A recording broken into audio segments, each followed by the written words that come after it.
नमस्कार, स्वागत है आप सभी का नेशन मिरर में। मैं हूं आपके साथ मुस्कान अग्रवाल। शुरुआत करते हैं आज की बुलेटिन की शुरुआत करते हैं बड़ी खबर के साथ।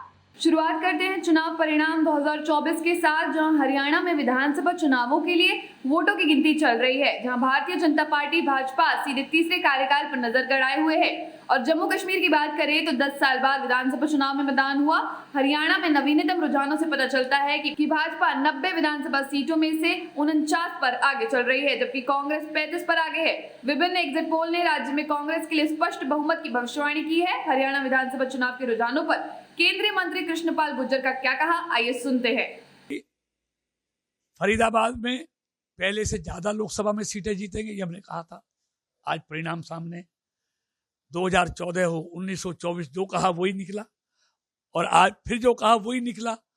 हम पूरी तरह से आश्वस्त थे, क्योंकि मोदी जी की सरकार पर और हरियाणा की सरकार पर लोगों का भरोसा लगातार कायम है और लगातार बढ़ रहा है, क्योंकि हमने विकास करने वाली, सुशासन देने वाली, देश और प्रदेश को आगे ले जाने वाली, सबका सम्मान करने वाली, सबका काम करने वाली, अन्नदाता हो, पहलवान हो, जवान हो, गरीब हो, सबके लिए ऐतिहासिक काम किए हैं। महिला हो, युवा हो, सबको हमने सशक्त किया है।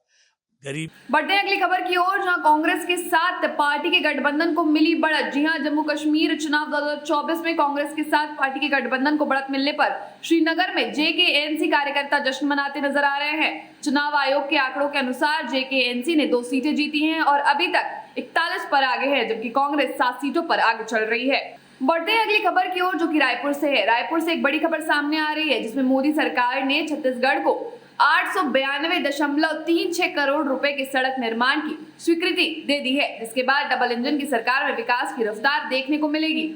इसी चर्चा पर उप मुख्यमंत्री अरुण साव ने पीएम मोदी का आभार जताया। कहा, छत्तीसगढ़ की 3 करोड़ जनता की ओर से प्रधानमंत्री मोदी, केंद्रीय परिवहन मंत्री नितिन गडकरी का आभार सोशल मीडिया एक्स पर पोस्ट कर व्यक्त किया।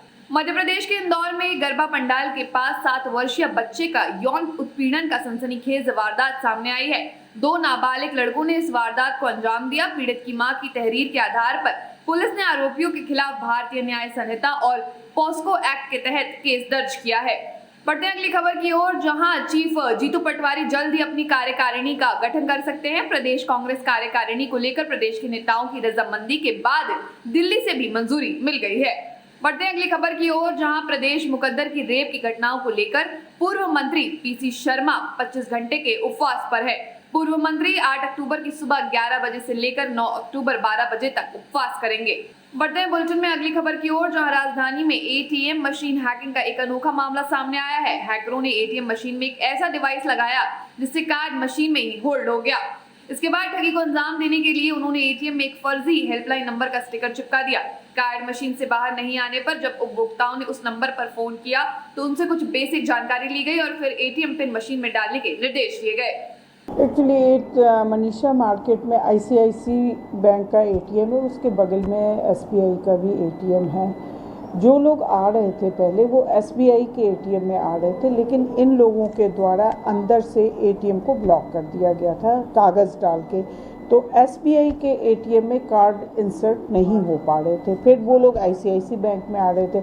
आईसीआईसी बैंक में जैसे आ रहे थे तो एटीएम में अपना कार्ड इंसर्ट करने के बाद कार्ड अंदर ही ब्लॉक हो रहा था। इस वक्त की बुलेटिन के लिए केवल इतना ही। देखते रहिए, सुनते रहिए और पढ़ते रहिए नेशन मिरर को।